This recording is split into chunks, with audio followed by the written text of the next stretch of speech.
तो बहुत ही खूंखार गाना के बारे में बताने वाले हैं। देख सकते हैं चलता लोहार जी, अमन राजा गाए हुए हैं, संजीत शर्मा लिखे हुए हैं और एक और आदमी है जो लिखे हुए हैं पोस्टर पे, आप लोग देख लीजिएगा। तो चलता लोहार जी के ये गाना बहुत ही ज़बरदस्त आने वाला है। किस चैनल पे आएगा ये बता दे तो आप लोग ऊपर में देख सकते हैं, लोगो दिखाई दे रहा होगा और नाम भी लिखा होगा, अमन राजा इंटरटेनमेंट। उसी चैनल से आप सबके बीच में ये गाना सुनने को मिल जाएगा। तो गाना बहुत जल्द ही आने वाला है, दो या 3 दिन के अंदर में ये गाना आ जाएगा, ठीक है, इतना गारंटी है। और नहीं आएगा तो हम मतलब सीधा सुनाएंगे आप सभी को कि कैसे गाना नहीं आया, संजीत भाई से पूछ के, क्या कि वही बोल रहे हैं कि बहुत जल्द आने वाला है, बहुत जल्द, यानी 2 से 3 दिन में गाना आने वाला है, ठीक है।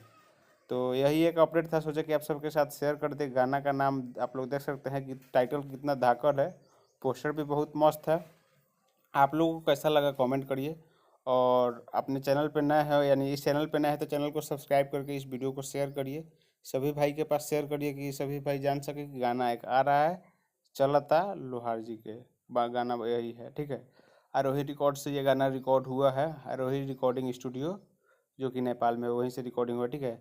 तो ये अपडेट कैसा लगा कमेंट करिए, चैनल पे नए हैं तो सब्सक्राइब करके शेयर करिए। हम मिलते हैं नए वीडियो में, सही कुछ ज़बरदस्त अपडेट, गाने का अपडेट लेकर के, कुछ खास चीज़ का अपडेट लेकर। तब तक के लिए बाय, जय हिंद, जय विश्वकर्मा समाज।